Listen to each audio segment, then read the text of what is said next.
Everybody goes out of their way for the good stuff, right? Like we all do it. We'll spend extra time if it's meaningful for us, or we drive extra far, or we save up extra money.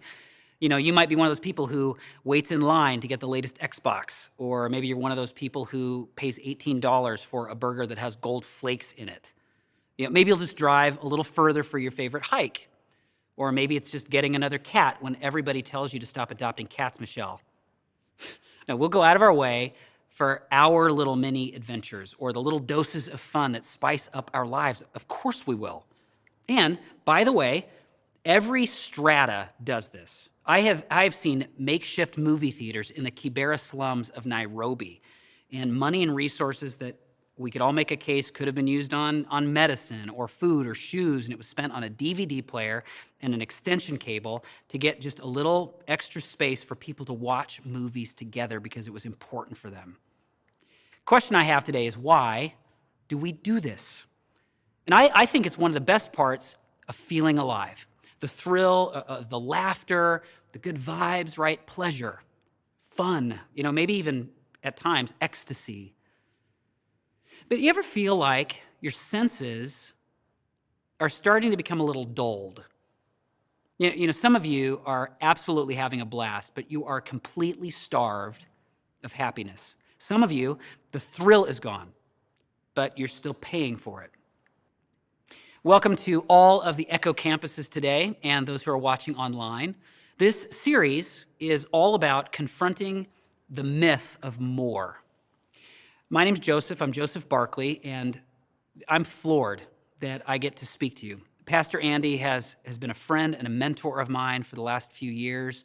And a couple of years ago, Echo.Church actually stepped up and provided financial resources to the church that I get to lead, Radius Church in Los Angeles. This is the kind of place that Echo is, investing in people that you may never meet in a city that you don't live in. And it's humbling to get to serve you today. We are so grateful for you. Now, being in LA, I know the heartbreak that people experience when something that they thought was going to give them more actually feels like it's taking so much away. I hate seeing us choose things that look like freedom simply because we are free to choose them, but our souls end up just feeling as choked and hopeless and used up and bored as ever. I've got the best news today, and that news is that God wants your life to be so much more enjoyable. But the key isn't going to be a different pleasure or a different amount of the pleasure that you're seeking today, but it's actually a different relationship with pleasure altogether. Now, you might be thinking, well, however much pleasure is too much, I have not gotten there yet. And I absolutely hear you. So maybe it would be helpful to hear a report from somebody who has, somebody who had more indulgence than you and I will ever have. And that person is the Jewish king, Solomon. He, at the time, held a trading passage between Egypt and Asia, and that made him one of the wealthiest monarchs of all time. And Ecclesiastes is this memoir that he wrote reflecting on what all of that power and all of that access got him. What was it like? And what has he got to complain about, right? Plenty. Everything, really. He reflects on how hard he's worked and everything that he's learned, and he's reporting to us that it's just unsatisfying. And then, in this ongoing search for meaning and for contentment and satisfaction, this ongoing search for enough, he explores something else that I think is going to be helpful for us today. And it's in Ecclesiastes chapter 2, starting in the first verse. He writes this: I said to myself, come on, let's try pleasure. Let's look for the good things in life. But I found that this too was meaningless. So I said, laughter is silly. And we've had this experience, right? Even that kind of gets old sometimes. Like, can we just get serious for once? He goes on to write, what good does it do to seek pleasure? And after much thought, I decided to cheer myself with wine. Let's try that. In other words, I ate and I drank the good stuff. And sure, I got drunk. I did it as an escape. But this was different. I was actually in the pursuit of something. He continues, and while still seeking wisdom, I'm still trying to figure this problem out. I clutched at foolishness because maybe that was going to get me what I was looking for. And in this way, I tried to experience, and this is such a sad statement, the only happiness most people find during their brief life in this world. In other words, most people will never experience anything better than what I had at my fingertips. If you don't buy it, he goes into some detail here. He goes on to describe creating an environment that was totally tuned to thrill him. He had the right decorations, he had the right screen size, he had the right surround sound, he had the right recliner, the right temperature, and he had the right people. Verse 8, it says, I hired wonderful singers, both men and women. He had a house band. And I had many beautiful concubines. I had everything a man could desire. Another way to say this is I slept with as many people in, frankly, as many ways, as many times as I wanted. And let me just pause here, because here's what you think I'm going to say. You probably think I'm going to say pleasure is evil. And I get it, because you might be thinking, maybe this is based on some of your experience. Church is where people go to ignore these impulses, right? Pastors are supposed to tell you to stop feeling certain things and stop touching certain things and stop laughing so much. But that's not what I have to tell you. The first thing that I want you to hear is that pleasure is a good gift. It's just that pleasure is an awful God. See, I think that there's a fine line and yet a huge difference between being a pleasure seeker and a pleasure needer.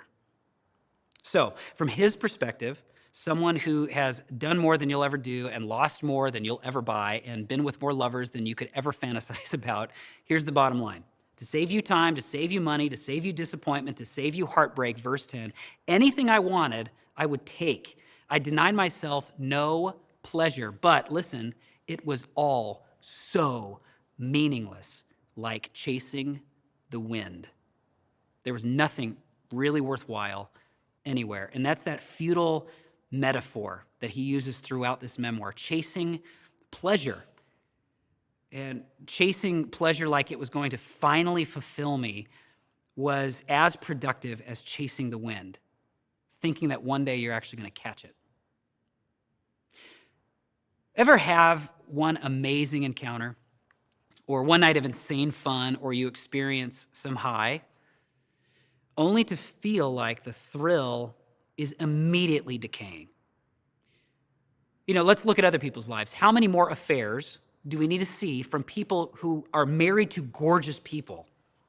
And I know you're probably asking what I'm asking when we see that. Like, how could you sleep around when you could go home to her or go home to him? It's almost as though they hadn't found enough while they were still trying to seek more. You know how you could tell, self-assessment, that pleasure has become your God? You can tell that pleasure's become your God when pain becomes your Satan. When you essentially functionally live your life like, get thee behind me, pain. So when life gets confusing, I have to escape. When life gets difficult, I have to run. When life is complicated, I need to bliss out. The worst thing that some of you can imagine right now is going through discomfort. Good thing that we have pleasure at our fingertips, right? See, that's why we could escape every single painful thought and feeling in the world. We could binge ourselves dumb and stimulate ourselves numb and still stop short of everything that God wants to give us, because he wants to give us nothing less than, listen, himself. And that's actually what Solomon discovered. Verse 24, he said, then I realized that these pleasures are from the hand of God. Pleasure's a good gift. See, what I want you to know is that the God that these writers seem to know is one who peppers life with things like giggling and goosebumps and orgasms and wonder. Pleasure is a good gift from a God who loves you. But all of it is just a breadcrumb left by somebody who wants more for you than you're probably trying to seek for yourself. Verse 25, he says, for who can eat or enjoy anything apart from him. God is the one he has found that has placed delight within your reach, everybody's reach, wherever you find yourself on the strata. And he's done that because he loves you. But, and this is what makes all of the difference, we have to remember that the gifts themselves will never be able to give us more than the giver. You know, my daughters show me this all the time. There are times when I'm really stressed and I'm trying to get something done, and one of them will want to play or want to talk with me. And I'd like to say that I always handle this perfectly, but I don't. I'll be tempted to snap at them sometimes, and I'll be like, you have a room full of toys, right? You have the internet. But the truth is, there are moments when no amount of toys in the world or entertainment in the world will substitute for what they need from me. And now one of my daughters is an extrovert with a capital E, and she could play by herself a little bit more than she does now, but I'm still learning the point. That's why you can't buy anybody's love, right? You can't make up for a broken relationship or deserting your family by wowing people with gifts every so often. What a joke. What a poor substitute for what they needed most from you. See, God's vision for humanity isn't ultimately a level of pleasure. It's a life of meaning that can only come from, and you know this deep down inside, from relationship. We know this. Now, I wish I could tell you that having that relationship, deepening in that relationship, is going to mean a life that is pain-free, but it won't. Jesus leveled with us in this. He said, in this world, I'll just tell you right out of the gates here, you are going to have trouble, but don't be afraid. I've overcome the world. In other words, the world is going to be rough sometimes, but I'm good, and you can always have me. So, when you encounter discomfort in life, where do you focus? Do you focus first on the relief, or can you focus on first tapping into something that's even greater than the pain, something that will be with you even if the pain isn't abated? Because look at what Solomon writes about the presence of God, what it brings to life in verse 26. It says, God gives us wisdom, knowledge, and here it is, joy to those who please him. And I love that word because I don't know if you think about this, but that's how God describes what it's like to be with you, to be in a relationship with you. It is a pleasure for him to be with you. See, I think you and I are drawn to pleasure because we have an even deeper need for joy. And if you have it, man, you could fill your tank with pleasure and enjoy every ounce of it. But if you do not have that joy that comes from a relationship with the creator of pleasure, man, all of the pleasures in life will never fill you up. Never.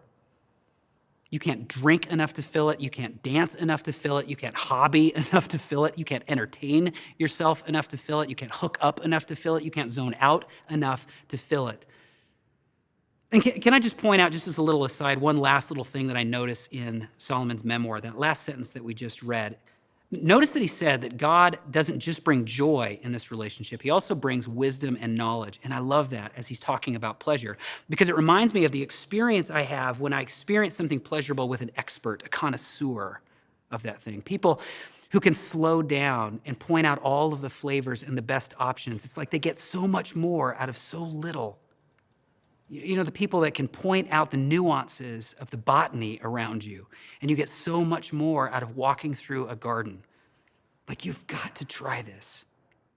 See, God, I believe, wants to develop your palate for life. And too many of us, especially in the West, we gorge ourselves on mediocrity. And we do it so much that we couldn't possibly appreciate superiority, the finest things in life. God is that foodie. God is that curator. God knows where to find and how to sap the greatest pleasure out of even the smallest things in the life that he's given us. Now, as I close, I want to repeat a thought that Andy shared in the last message here. Quoting a man named John Ortberg, it says, "The truth is, the soul's infinite capacity to desire is the mirror image of God's infinite capacity to give. So what if the real reason we feel like we never have enough is that God is not yet finished giving? The unlimited neediness of the soul matches the unlimited grace of God." So, do you suspect that you're getting less than life has to offer? Are you really content right now with simple joy and delights that God is giving every single human? Or do you think that right now you might just be trying to get too much of a good thing and life feels spoiled and disappointing for you? Next week is huge. God envisions an ambitious, rewarding life for you. So how do you know if the freedom to succeed has become a need to succeed? And if you want to find out how you can parse out the difference, you've got to join us for the next message. But let me wrap up today by asking this. Is there an area, or two maybe, in your life where you're getting less from more? You know, maybe there's a pleasure that right now you're not getting the best of, it's getting the best of you. Maybe it's a well that you keep coming back to, and it's something that you really want, but now it's transformed into a need. A diversion has actually become a dependency. And if that's not sparking anything in your mind, it probably is. But if it's not, I just want to ask you this. If you have discovered intimacy with God in Christ, which is available to all of us, is there a thrill right now, or a pleasure, or an ecstasy that you aren't curating to the vision that you know God has for that thing? Come on. You already know which one that God's Spirit is bringing to mind, right? Is there something that's just off limits to God in your life? Like, God, don't tell me how to treat this. Don't tell me how much of this I'm allowed to have. Then that thing ultimately is your God. So I invite you today to step into the grace of God, to restart, to confess that, to revisit the practice of the relationship you have with that thing. Maybe you're going to need to get help from people in your community to face that. You're going to make choices to start changing your routine, get out of it, or maybe reduce it or eliminate it from your life. And the last thought here, maybe you have no experience at all with the deep satisfaction that can only come from having peace with the God of love in life. And my friends, stop trying to fill your well with anything else. You know it's not working. Without the giver of good things, then there's no lasting satisfaction of the good things. So the only solution is having God deepest in your soul. Life is meaningless without him. But the way that Jesus puts it, if you seek God first, and life as he knows it first, it's what Jesus called the kingdom, then you're actually going to see life as a gift that's being added to you. Your deepest need is Jesus, and he loves you. He's given everything for you, and he wants to give you abundant life to enjoy and to share with the world. And so for life's sake, put him center today. You can have too much of a good thing, but you'll never have more than the giver of good things. Well, hopefully you were encouraged by today's message, and if you did, hopefully it earned your subscription so you can be up to date on everything that we're doing here at Echo. Also, we are dependent on the financial contribution and partnership of so many people to be able to continue to make a difference as a ministry. And if you want to give to our ministry, you can click that button or go to Echo.Church/give.